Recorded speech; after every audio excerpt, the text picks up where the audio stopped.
One. Okay, so I have recorded this 4 separate times, about an hour's worth of recording. I go back to look at my audio and it is all choppy and messed up. So just know that this would have been submitted on time if my computer was not the worst computer in the world. Uh, that out of the way, let's get to the presentation. Anti-Semitism Throughout Modern History by Sebastian Vermitsky. People who practice the faith of Judaism have been continuously oppressed throughout history. This prejudice dates back to before the formation of Christianity and can be seen as a continuity throughout the rest of modern history to this very day. This prejudice has very complex applications throughout history and can be seen in many different forms. One of the first notable examples of prejudice against this very large group of people can be seen in Europe in the Middle Ages, as this population was one of the first widely Christian populaces, and there was a few deep-seated root of anger against the Jews that was unfounded yet very prominent. The base of this is seen in the foundational beliefs of the Christian faith, which declare the New Testament to be a prominent fact, and therefore the Old Testament, which often contained old information that contradicted with the narrative of Jesus, to be out of fashion.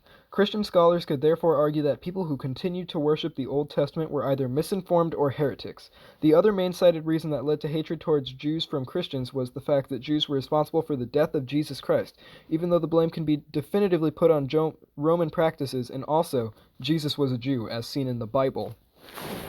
These prejudices led to many invasions on the Jewish homeland of Israel throughout history, one of the most prominent ones being the Crusades. The Crusades were a holy mission for the Christians to reclaim the Holy Land of Israel where Jesus resided.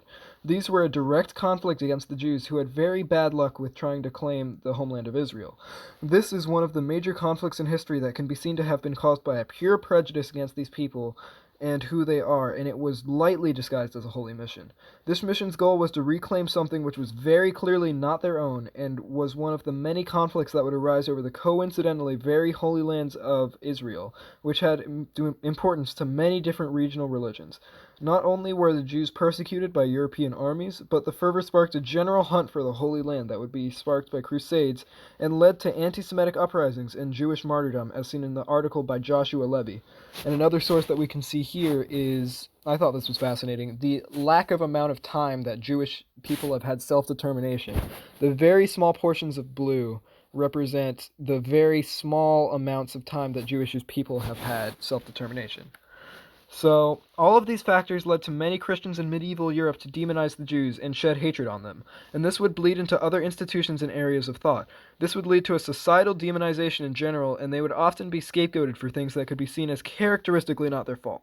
In the Middle Ages of Europe, one of these things was the outbreak of the bubonic plague in many parts of Europe, which was blamed on the Jewish people for they were seen as sinister and outsiders. For this reason, they would be forced into financial positions as Christians saw banking and debt collecting as inherently immoral, so they forced the Jews to do it.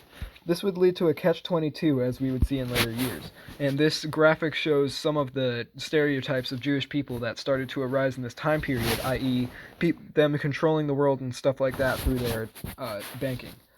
So the demonization of Jews in the time periods that we are investigating here can be seen to compound throughout history, from very localized hate incidents and scapegoating to wider movements of hate and fear that led to widespread harm. The phenomenon of stereotyping was a major one in making the basis for a movement of hate, as the Jews could be universally pinned as the bad people because of their stereotypes. Some of the main stereotypes that can be seen in these peoples are them being as seen as outsiders in many areas which they came to. An idea which came about due to them always being forced out of their homeland, so they often had to immigrate to new places.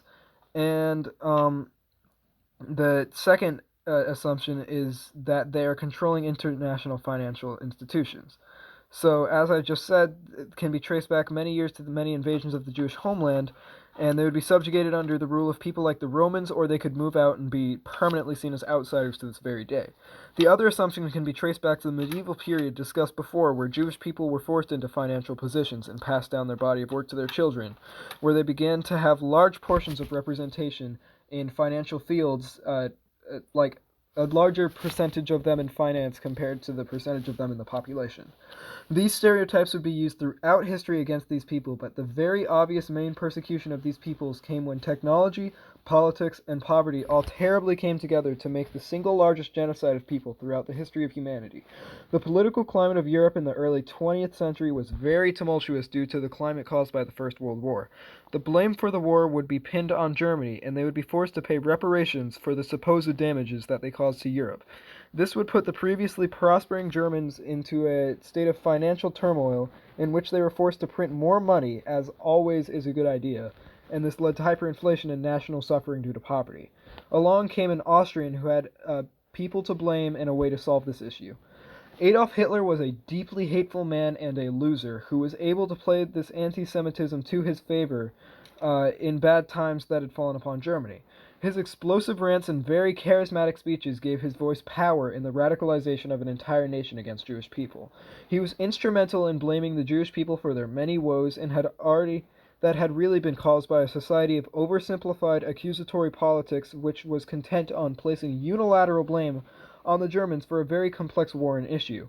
The Germans became bitter, and Hitler channeled this hatred into a physical entity. The beginning of this discrimination would be just that, discrimination, which turned into allocating Jews into harsh ghettos, which escalated until the final solution was reached as the only solution. This policy was an attempt to completely annihilate the Jewish people through random and later systematic killings of them and others in massive numbers. Killing squads followed troops through conquered territory, destroying entire populations in mass shootings, and other tools like mobile gas vans and killing camps such as Auschwitz served to attempt to eliminate the Jewish problem. Many Jews were opposed, and this was called the Holocaust. Many Jews were opposed to the action of being alienated and moved out of what had been their home, and this had deep personal impacts on the people of these areas, as seen in the diary of Max and Frieda Reich. They wrote of the various things happening to them throughout the time of the Holocaust. The entries get more and more sobering the further you go into them. First detailing minor inconveniences and segregation that they faced, and later documenting the date in which their friends and family died and were murdered in the streets or sent to certain death. And it concluded saying that they had found solace as they were soon to be sent to a concentration camp. On their last entry, Max wrote, "Our heart and soul is pure, and if we shall die, after all everything alive also has to die, we shall stand with a pure conscience in front of our Creator. Our material possessions have gone, and almost naked do we leave the country in which we have lived for more than 400 years. Max and Frieda would be sent to an unknown concentration camp where they would be shortly murdered and they would die. The Holocaust itself is largely believed to be the single most tragic and evil event in human history, but the repercussions of it did not end with the killings of minorities in massive numbers. Its consequences stretch to the current day. The very small population of Judaism itself is small compared to its previous status. Before the Second World War, there were 9.5 million Jews in Europe, comprising 1.7% of the European population. Currently, Jews only make up 0.2% of the population of Europe. According to Science Daily, if the Holocaust had not occurred, there would be as many as 32 million Jewish people in the world today, where there are now only 15.2 million. The scale of these numbers truly shows that Hitler came a lot closer to eliminating Judaism than many people realize, but his impact was not solely to populations. The hateful ideology of Nazism is based in strong nationalism and virulent hate of minorities, and it set the stage for further scapegoating of the Jewish population. In the current time period, there have been many instances of blatant anti-Semitism, and it can be fueled by many different things. The rise of radicalism in politics, particularly on the right, has led to movements like the alt-right movement and neo-Nazism, which have very similar views and identities to many of the European fascists, mainly Hitler. The call for things like a white homeland away from minorities often singles out the Jews as the main perpetrators of a so-called white genocide or other calamities, which is very stupid. Others say that due to the age-old stereotypes of Jews being in banking, they are somehow controlling the world and attempting to dismantle the West through their financial institutions. These conspiracy theories may seem to be harmless foddy, but they lead to real and dangerous action, as seen in the 2017 Charlottesville incident, where violent white nationalists chanting "Jews will not replace us" confronted counter-protesters and killed a young girl. Other prominent examples of current-day anti-Semitism is in the current trend of Holocaust denial, as explained by the Holocaust Museum. people take the belief that Holocaust either never happened or it was highly exaggerated and 6 million Jews did not perish. This belief has obvious roots in an aversion to the idea that Jewish people are victims, as they want to see Jews as the big puppeteers behind it all, and in their worldview, Jews cannot be the victim. So, all of this oppression often led to retaliatory movements in which Jews committed to, which would prove to be also awful, and who they retaliated against their own general trauma. An example of this can be seen in the Israel-Palestine conflict, which is rooted in the Zionist movement, which is not on its own bad. This movement can be justified as the Jews have been denied their homeland for many years, yet their persecution of the Palestinians cannot be justified as they utilize things like missile strikes and plain violence to attempt and remove another group from their homeland. And whilst there is obvious history that very clearly shows that Israel has trauma, and the fact that they were forced into a war against Palestine by reallocation is terrible. But this does not justify taking of land, violence, discrimination, airstrikes, and apartheid. So where does this leave us? This leaves us in a scenario where Jews have been the only society of people that have been consistently discriminated against since before the birth of Jesus Christ.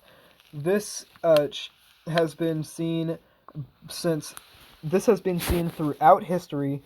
The institution of hate exploded during the European Middle Ages, and from here it led to the world's greatest conflicts and tragedies ever. This machine is one whose cogs still turn today, and some of the things that we have been seeing in the past still are occurring today, even after all these years, including stereotyping of Jews as bankers, saying Jews are foreigners, general discrimination, mass genocide, and other terrible things.